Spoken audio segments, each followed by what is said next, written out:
Hey buddies, Mr. Pugly here, coming at you with another Wonderlands video. Today I'm going to be showing you another secret raid boss location and how to get it. It's going to be, of course, in the Chaos Chamber. This one is going to be activated via a blue rune, and this should be the third and last secret raid boss as far as I'm aware in the entire game. But before we get into the meat and potatoes of the video, don't forget to like, comment, subscribe, and follow me on Twitch and on top right. I've been streaming 5+ hours every single day on Twitch. If you're looking for Wonderlands stream content, make sure to follow me. And let's get into it. Legendary? Whoa! No way, dude!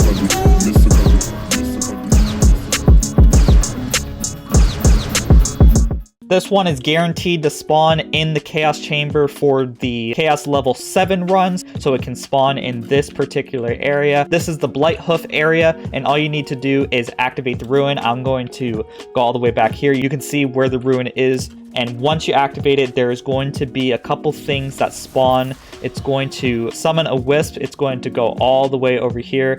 And what you're going to have to do this time is see where the other wisp spawns and pay attention to where this is located, because what you're going to need to do is pretty much reliant on that little spawn location. So what you want to do is that you have 3 little chances here. You stand here until one of these orbs activates and starts chasing after you. At that point, what you need to do is go over to the area in which that blue little portal is. Make sure this doesn't hit any terrain at all, because then it will dissipate just like that. So I'm going to do this one more time.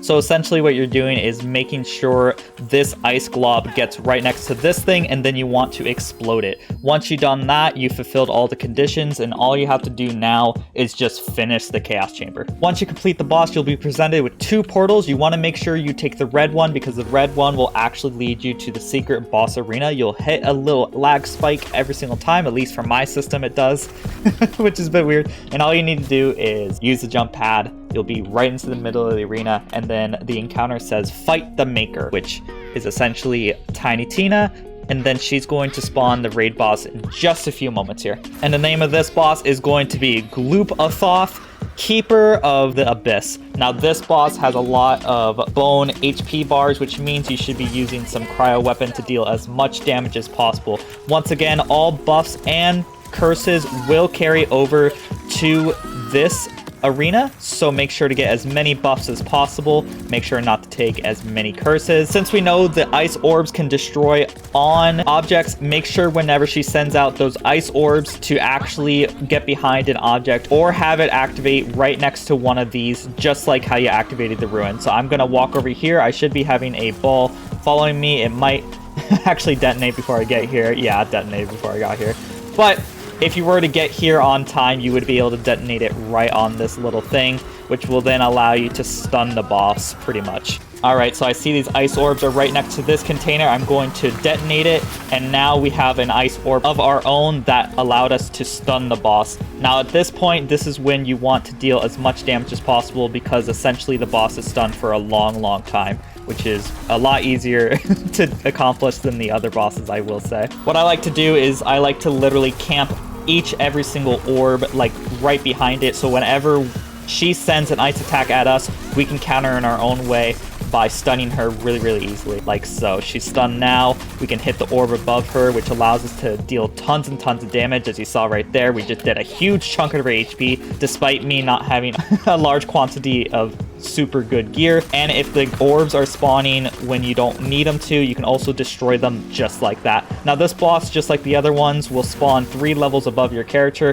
which will mean they get large amounts of damage reduction, and they'll deal extra bonus damage to you, not to mention quite a beefy HP bar. That's to be expected from a raid boss. Once again, I froze the boss. I'm just going to hit the orb above her. I honestly think this is the easiest boss out of all the secret raid bosses that you can encounter, because the orb just allows you to deal a huge chunk of damage. Maybe there's a way to deal a huge chunk of damage to the other bosses as well that I'm not aware of. After you get rid of all her little orbs that she spawns to the corners of the arena, she will spawn more, so just be patient. If you don't see them anymore, they will come back, I promise you. And if you were to ever die to one of the raid bosses, you can spawn back, and they will keep the amount of damage they had as you left them with if you were to respawn. So if I were to die right now, her HP bar would not change at all. And make sure to not die as much as possible in the Chaos Chamber, because then you will have as many lives as possible when you're fighting this boss as well, which will make it a much easier time when trying to kill the boss. And here's a great example. I purposely died in the lava right here just so I can show you when you do respawn, the boss does not regenerate any of its HP, which is very, very convenient. And since I'm so close to killing the boss, I'm just going to show the end footage of me killing the boss in just a moment here. And just like that, the boss is down. Honestly, I think this one is the easiest one out of all the Secret Raid bosses. So if you're trying to go for your first Secret Raid boss, probably go for this one, because I think this one's really easy, personally. And right there, we also got a legendary from the boss, so you can get equipment from the boss, so keep that in mind. Now, I'm not sure if this is a dedicated boss drops from this particular boss. I'll have to farm it a couple times to see if it is, but there we go. We got a legendary. And you also get quite a bit of crystals as well to spend at the end. And as always, a big shout out to the members who make these videos possible. We have Jason Noodles, Clairvoyant, and Rick Iglesias. These are the people who support me as little as $5 a month. And you can also support me as little as $5 a month by clicking the link in the comments or description or on the top right to become a member. The more members we have, the closer I get to becoming full-time, which means more videos for you guys. And as always, don't forget to like, comment, subscribe, and I hope you all have a great day. Bye-bye. And the last shall be first to immerse in a pass out heat, facing him up with a moxie melt till he woke up drowning in tchotchke hell. War in a cave with a torch on a wall, then a window arrangement of porcelain dolls.